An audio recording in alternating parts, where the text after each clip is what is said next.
தளபதி சேர்ந்து இப்படி ஒரு கதையில நடிச்சா எப்படி இருக்கும் அப்படின்றத வாங்க பார்க்கலாம். 2004 சுனாமி வந்தப்போ விஜய் மற்றும் அஜித்தோட அப்பா அம்மா எல்லாருமே இறந்து போறாங்க. இவங்க ரெண்டு பேரையும் எடுத்து ஒரு பாய் வளர்க்கறாரு. ஆனா ஒரு வாரத்திலே இவங்க ரெண்டு பேரையும் ஒரு கடத்தல் கும்பல் கிட்ட விக்கிறாரு. கடத்தல் கும்பல் கிட்ட இருந்து தந்திரத்தை யூஸ் பண்ணி தப்பிச்சு தமிழ்நாட்டுல அங்கங்க பிச்சை எடுத்து தியேட்டர்ல டிக்கெட் வித்து படிப்படியா முன்னேறி படிக்க ஆரம்பிச்சதோட ஒரு கட்டத்துல விஜய் ஒரு எம்எல்ஏவாகவும் அஜித் ஒரு ஐஏஎஸ் அதிகாரியாகவும் மாறி இருக்காங்க. இந்த சூழல்ல இவங்க ரெண்டு பேரோட பிளானுமே இந்தியா மற்றும் தமிழ்நாடு கூண்டோடு அழிக்கிறது தான். நம்ம நாட்டுல இருந்து அதர் ஸ்டேட் மற்றும் அதர் கண்ட்ரிக்கு சப்ளை ஆகிற போதைப் பொருட்களை தடுத்து நிறுத்துறாரு ஐஏஎஸ் அஜித் அவர்கள். இந்த போதைப் பொருட்களை வச்சு நம்ம நாட்டை எப்படியாவது க்ளோஸ் பண்ணனும் விஜய் அஜித்தும் சேர்ந்து மத்த நாட்டுல இருந்து போதைப் பொருட்களை தொடர்ந்து நம்ம நாட்டுக்கு இறக்குமதி பண்ணிட்டு இருக்காங்க. ஆனா போதைப் பொருட்களை வச்சு மக்களை முழுசா அழிக்க முடியல. அதுக்கப்புறமா இதுக்காக பெரிய மாஸ்டர் பிளான் எல்லாம் போட்டு இஸ்ரேல் நாட்டுல இருக்கிற ஒரு மருந்தை கண்டுபிடிச்சிட்டாங்க. இந்த இஸ்ரேல் நாட்டுல இருக்கிற இந்த ஹைபிரிட்டிக் ஓஜி மருந்தோட ஹெட் அவரோட அசிஸ்டன்ட் கிட்ட இந்த மருந்தை கொடுத்து அனுப்புறாரு. அந்த அசிஸ்டன்ட் தான் எஸ். சூர்யா. இந்த மருந்தை வச்சு தமிழ்நாடு, குஜராத், ஆந்திரா, கேரளா என இந்தியாவுல இருக்க மொத்த பேரையும் இந்த ஓஜி மருந்து மூலமாக சாம்பிகள் சாயல்ல க்ளோஸ் பண்ணிடுறாங்க. இப்ப தமிழ்நாடு மட்டும் இல்லாம இந்தியாக்குள்ளேயே ஒரு 5 பேர் தான் உள்ள இருக்காங்க. அந்த 5 மெம்பர் யாருன்னா விஜய், அஜித், எஸ். சூர்யா மற்றும் ஓஜி மருந்தோட ஹெட் ரோலக்ஸ் உள்ள வந்துட்டாரு.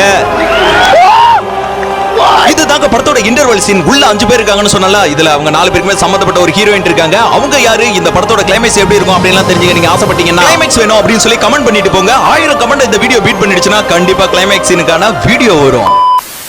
தளபதி கதையோட பார்ட் 2 வீடியோ தான் இது. பார்ட் 1ல 1000 கமெண்ட் பண்ண எல்லாருக்குமே நன்றிகள் பல. படத்தோட சைட் ஆஃப் என்னன்றத வாங்க பார்க்கலாம். இன்டர்வியூ பிளாக் முடிஞ்சு 4 பேர் தமிழகத்துல இருக்காங்க. ஹீரோயின் மட்டும் பாம்பேல தனியா இருக்காங்க. இந்தியாவுல மக்களுக்கு என்னாச்சு, இந்தியாவே காணாம போச்சுன்னு உலகமே பரபரப்பா பேசிட்டு இருக்காங்க. இதற்கிடையில அமெரிக்காவும் ரஷ்யாவும் இந்தியா எங்களுக்கு தான் சொந்தம் அப்படின்னு போர் தொடுக்க ஆரம்பிக்கிறாங்க. இந்த போர்ல பல பேர் சாகுறாங்க. ஆனா இந்தியாவை நாம கைப்பற்றலாம்னு பாகிஸ்தான்காரங்க உள்ள வந்துட்டாங்க. விஜய் அஜித்துக்கும் இந்தியாவை அழிக்கணும்ன்றது தான் பிளான். ஆனா நடக்கிறது எல்லாமே தலைகீழா இல்ல, சரியா தான் இருக்கு. ஏன்னா விஜய் அஜித் யூஸ் பண்ண இந்த ஹைபிரிட்டிக் ஓஜி மருந்துன்றது மக்களை பித்து பிடிச்சு போய் சாகடிப்பது. ஆனா சாமிகள் சாயல்ல இறப்பவர்கள் ஹீரோயின் மூலமாக அதே ரோலக்ஸ் உருவாக்கிய செஸ்போ டயோமேட்டிக் மெடிசன். இந்த சூழல்ல இந்தியாவுல வந்த பாகிஸ்தான்காரனுங்க பாம்பேல இருக்க ஹீரோயினை பார்த்து இவ மட்டும் எப்படி உயிரோட இருக்கானே அவங்களோட கஸ்டடியில அவளை வைக்கிறாங்க. இந்த விஷயம் தெரிஞ்ச ரோலக்ஸ் சூர்யா என்னோட மனைவியை கொல்ல போறாங்கன்னு மயக்கமாக்கி விழுறாரு. பார்த்தா விஜய் அஜித்தோ நமக்கு இவ்வளவு தூரம் இறங்கி ஹெல்ப் பண்ண ரோலக்ஸ்க்கு நாம தான் ஹெல்ப் பண்ணனும்னு கார்லயே பாம்பேக்கு கிளம்புறாங்க.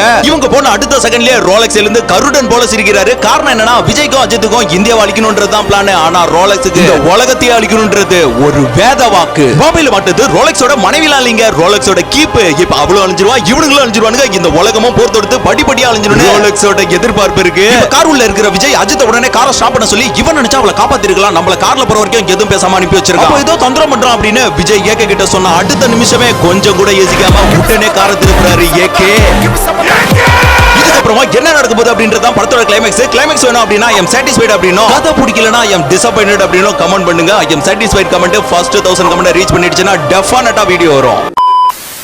தளபதி கதையோட பார்ட் 3 வீடியோ தான் இது. ரோலக்ஸை தேடி பண்ணோட வண்டியை திருப்ப சொன்ன அஜித் அடுத்த 5 நிமிஷத்துல வண்டியை ஸ்டாப் பண்ண சொல்றாரு தளபதி விஜய். என்னதான் இருந்தாலும் பாகிஸ்தான்காரனுக்கு அவளை கொல்ல கூடாது, நான் போய் பாம்பேல இருக்க அவளை தூக்கிட்டு வரேன், நீ போய் ரோலக்ஸை பாரு அப்படின்னு அஜித்தை தனியா அனுப்புனதோட அங்க இருந்த ஒரு காரையும் தூக்கிட்டு உடனே பாம்பேக்கு கிளம்புறாருங்க தளபதி விஜய். நம்ம தல அஜித் அவர்களும் ரோலக்ஸை தேடி போன இடத்துல அங்க ரோலக்ஸ் ஆள் இல்லீங்க. காரணம் என்னன்னா எஸ். சூர்யா இஸ்ரேல்ல இருக்கிற சில நபர்களை வர வைக்கிறாரு. அவங்க வரதுக்கு முன்னாடியே ரோலக்ஸ் தூங்குற டைம்ல கிராவிடேட்டிக் மெடிசனை ரோலக்ஸை சுவாசிக்க வச்சு ரோலக்ஸ் மயக்கமடைந்த உடனே பக்கத்துல இருக்க ஒரு இடத்துக்கு தூக்கிட்டு போயிட்டு ரோலக்ஸையே கட்டி வச்சிருக்காருங்க நம்ம எஸ். சூர்யா. இதற்கிடையில பாம்பேல மாட்டின தமன்னா தன்னோட செஸ்போ டயோமேட்டிக் மெடிசனை பாகிஸ்தான் தீவிரவாதிகள் பொதுவா குடிக்கிற தண்ணியில மிக்ஸ் பண்ண பாக்குறா. ஃபர்ஸ்ட் டே ட்ரை பண்றா, முடியல. செகண்ட் டே எப்படியோ ட்ரை பண்ணி மிக்ஸ் பண்ணிட்டா. அவங்களும் அதை குடிச்சிட்டு கொஞ்சம் கொஞ்சமா சாமிகளா மாறுற டைம்ல தளபதி விஜய் உள்ள என்ட்ரி ஆகிட்டு உடனே ஹீரோயின் தமன்னாவை தமிழ்நாட்டுக்கு அழைச்சிட்டு வராரு. இந்த சூனியக்காரி தமன்னாவை விஜய் அழைச்சிட்டு வர காரணம் என்னன்னா விஜய் அஜித் ரோலக்ஸ் கொடுத்த இந்த ஹைபிரிட்டிக் ஓஜி மருந்தை மக்கள் கிட்ட யூஸ் பண்ற டைம்ல இந்த செஸ்போ டயோமேட்டிக் மெடிசனை இப்போ யூஸ் பண்ணு அப்படின்னு தமன்னா கிட்ட சொன்னதே தளபதி விஜய் தான்.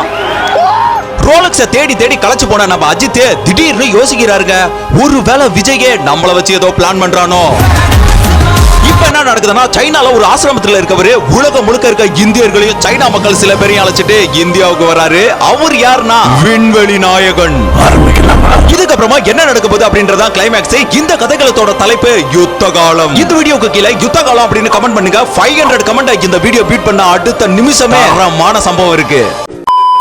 தளபதி மாஸ் பண்ணிட்டு இருக்க யுத்த காலம் படத்தோட பார்ட் 4 வீடியோ தான் இது. கமல் இந்தியா வந்த உடனே மொத்த பெரிய அழிச்சிட்டு தமிழ்நாடு நோக்கி வராரு. இதற்கிடையில ரோலக்ஸை பார்த்த இஸ்ரேல் நபர்கள் ரோலக்ஸோட கழுத்துல இருக்க டேட்டோவை பார்த்து மிரண்டு போறாங்க.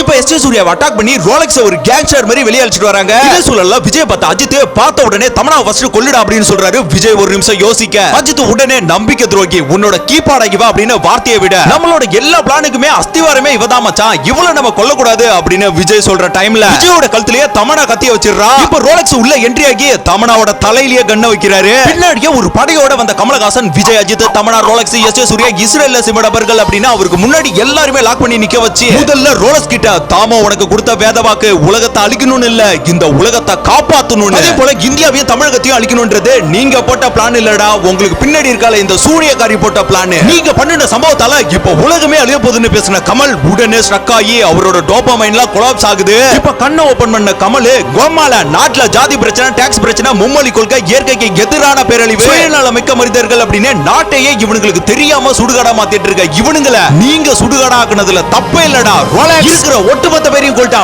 விண்வெளிக்கு போவோம்.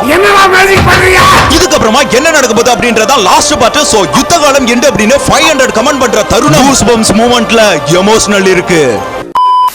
யுத்த காலம் கதையோட லாஸ்ட் பார்ட் தான் இந்த வீடியோ. கமல் விண்வெளிக்கு போலான்னு ரோலெக்ஸ் கிட்ட சொன்னப்போ ரோலெக்ஸ் மனசு உடைஞ்சு போய் கேக்குறாருங்க, எங்க அப்பாவோட வேத வாக்கு இந்த உலகத்தை காப்பாத்தணுமான்னு. கமல் எதுவுமே பேசாம இருக்க அங்க இருந்த சைனாக்காரங்களா தாமாவோட வாழ்க்கையை பத்தி விவரிக்கிறாங்க. தாமாவோட சித்த மருத்துவ முறையில அங்கங்க உயிர் பிழைக்க கிடைக்க மனிதர்களை சைனா மக்கள் பிழைக்க வைக்கிறாங்க.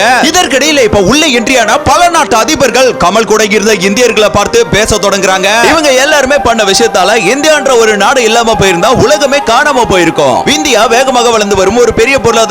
இந்தியா இல்லனா உலக பொருளாதாரம் வளர்ச்சியே கணிசமாக குறையும். இந்தியா பங்கு சந்தை ஒரு முக்கிய சந்தை. இந்தியா இல்லனா உலகளாவிய பங்கு சந்தைகள்ல பெரிய சரிவு ஏற்படும், முதலீடுகள் பாதிக்கப்படும். பல பெரிய நிறுவனங்கள் தங்கள் மென்பொருள் தேவைகளுக்காக இந்தியாவையே நம்பி உள்ளன. யோகா, ஆயுர்வேதம் போன்ற பாரம்பரிய இழப்பு. இந்தியா இந்த துறைகள்ல முன்னோடியா இருக்கு. இந்தியா இல்லனா இந்த அறிவு பரவுறது தடைப்படும். உலகத்துல இந்தியாவும் இந்திய மக்களும் இல்லனா உலகம் பொருளாதார ரீதியாகவும் அரசியல் ரீதியாகவும் கலாச்சார ரீதியாகவும் பெரிய இழப்பை சந்திக்கும். உலகத்திற்கே ஒரு பேரழிவாக மாறும். இத பேசி முடிச்சதுக்கு அப்புறமா முக்கியமான விஷயமாக எண்டிங்ல 1947ல இந்தியாவுக்கு கிடைத்த சுதந்திரம் அதற்கு முந்தைய ஆண்டுகள்ல பல போராட்டங்களோடு பல மனித உயிர்களை இழந்து வாங்கிய சுதந்திரங்க அது. ஆனால் இன்று இந்தியாவை காப்பாற்ற உலக நாடுகளே முன்வந்த தருணம் அப்படின்னு அந்த அதிபர்களே சொல்றாங்க. இந்தியாவை 2047ஆம் ஆண்டில் வல்லரசு நாடாக அறிவிப்போம் அப்படின்னு ஒரு ஒப்பந்தம் தராங்க. இந்த ஒப்பந்தம் உலக அரங்கிலேயே அறிவிப்பா வெளியாகுதுங்க. என் இந்திய தேசம் இது ரத்தம் சிந்திய தேசம்.